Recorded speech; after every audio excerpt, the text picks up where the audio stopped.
Abafana ba APR muri ku gatandatu muratumiwe rwose, tugiye kuzahabya ikipe ibintu bikomere Nyarugenge. Nkufitiye ikintu cy'ingenzi cyangwa kugira ngo tuganireho mu kipe muri rusange, ariko nanone tugaruke ku bakinnyi cyane cyane mu kibuga, uko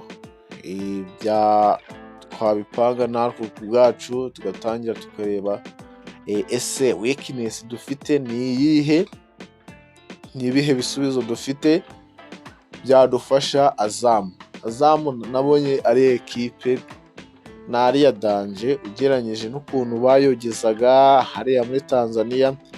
Ikipe ya APR ikikozayo igitego kimwe gusa nabwo cyatsinzwe, uri kubona ko kwibwe.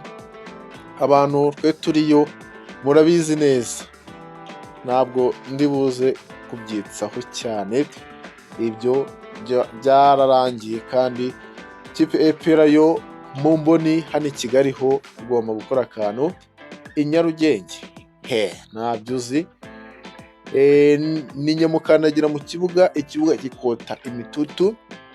Umukino uzaba kuri ejo bundi kuwa gatandatu, rwose ibintu bizaba byegerejwe umutima n'abafana b'ikipe yacu ariyo APR. Nimba uyifana ukaba utarakora subscribe, ukaba utarakora like, yewe wahombye byinshi.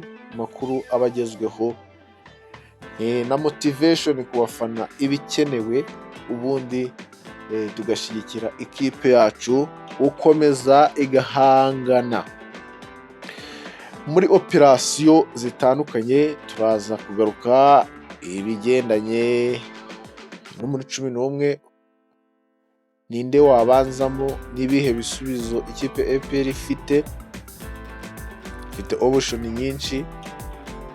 Abakinnyi barahari abeza kandi bashoboye banashobotse.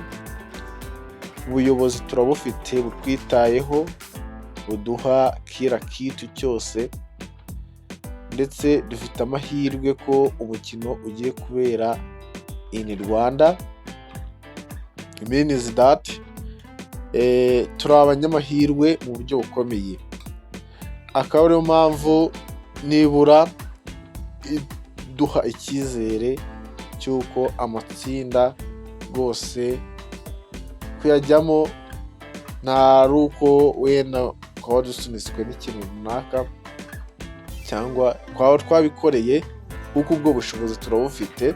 Intwaro twarazizanye ziremereye, yewe ibisubizo mu kibuga ndetse no hanze, navuga ko ibintu byose ari wane. Icyaba kibabaje ni uko uriya munsi twababara, nibura tukaba tuvuga duti duhane. Birashoboka ikipe ya Azamu tuyitere nibura ibitego bitatu, ubundi twimanukire rwose.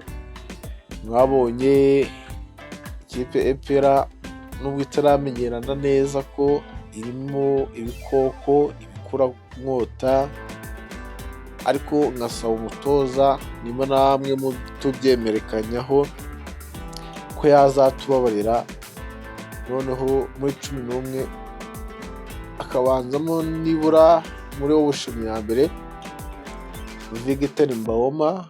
Hari ukuntu ajya agira akaba agisobyemo cyiza cyane, gukoresha iriya squad mwakoresheje muri Tanzania nabyo byafasha cyane. Na bamwe mu bafana b'ikipe APR mwantangaho ibitekerezo rwose, ariko icyizere kirahari. Muri icyo byizere ni uko imyitozo imaze iminsi ikorwa mu Karumuna ni imyitozo idasanzwe. wabonaga ko muri 11 bishobora guhinduka. ariko nanone umutoza niwe ufite umwanzuro wa nyuma wakwiye kubanzamo. Birumvikana ibyo byo ni urucabana, ahubwo abafana b'iyi ekipe murahari ko mutabinyereka mukanda like, ubundi tugapanga ukuntu nyine tuzajya kwirebera umupira i Kigali. Njye ndi i Kigali, aho mu ntara namwe mwazamuka tugatangira tugabukinga rwose, nibura nko kuwa gatanu ibintu bikaba turi kubishyira ku musozo. Imifanire yo tugomba kwisubira tugafasha ikipe mu buryo bukomeye, guhera ku firimbi rya mbere kugera ku firimbi rya nyuma turi hejuru. Nta mpamvu yo gucika intege. Hari ukuntu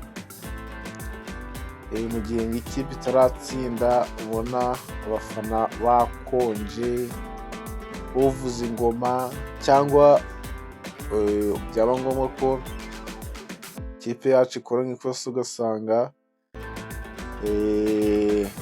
bibaye ngombwa ko tubanza nk'igitego, ugasanga ibintu byahinduye isura, bagatangira bagacika intege ku buryo bukomeye. Ariko ari amakipe yo mu Barabu ndetse n'ari amashampiyona arenze, ubona ko imifanire yacu nabo biba bitandukanye. Ako kantu tugomba kugakosora. Ibyo byose byafasha ikipe yacu kurobinga azamu mu gihe byanze, ariko nanone icyizere kirahari